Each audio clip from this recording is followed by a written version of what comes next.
आप सभी को नमस्कार। मेरा नाम अली है और मैं मध्य विद्यालय गंगार भोजपुर बिहार के 8वीं कक्षा की छात्रा हूँ।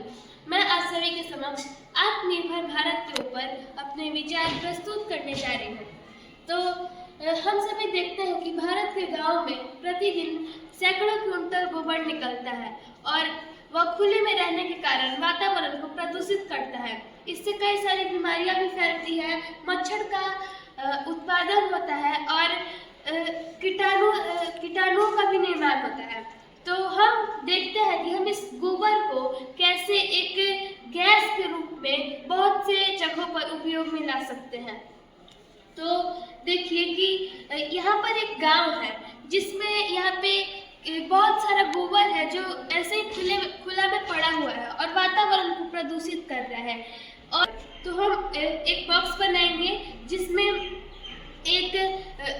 जिसमें बहुत सारे गोबर रहेंगे और उस गोबर को ये इस बॉक्स में जाएगा और उसमें वो स्लरी बनेगा। उसका गोबर और पानी को मिक्स करके उसका स्लरी बनाएंगे और फिर इसे अगर हम 15 से 20 दिन तक ऐसे ही छोड़ देते हैं तो यह बायोगैस का निर्माण करेगा।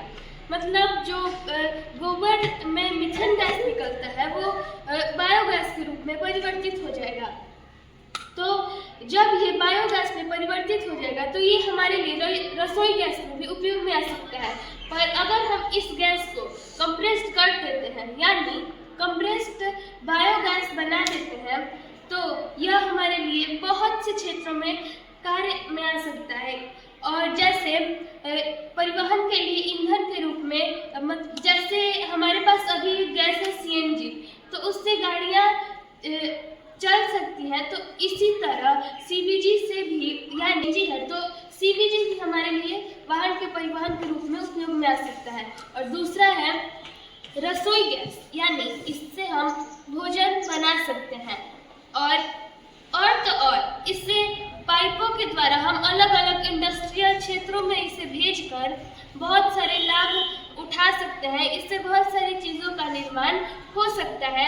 तो इस प्रोजेक्ट को माध्यम से आप सभी को यही समझाना चाहते थे कि सरकार एक ऐसा सभी गांव में या फिर सभी पंचायत में एक ऐसा मशीन का निर्माण कराए जिस प्रकार हमने इसको दिखाया है उसका एक ये मिनिएचर मॉडल है।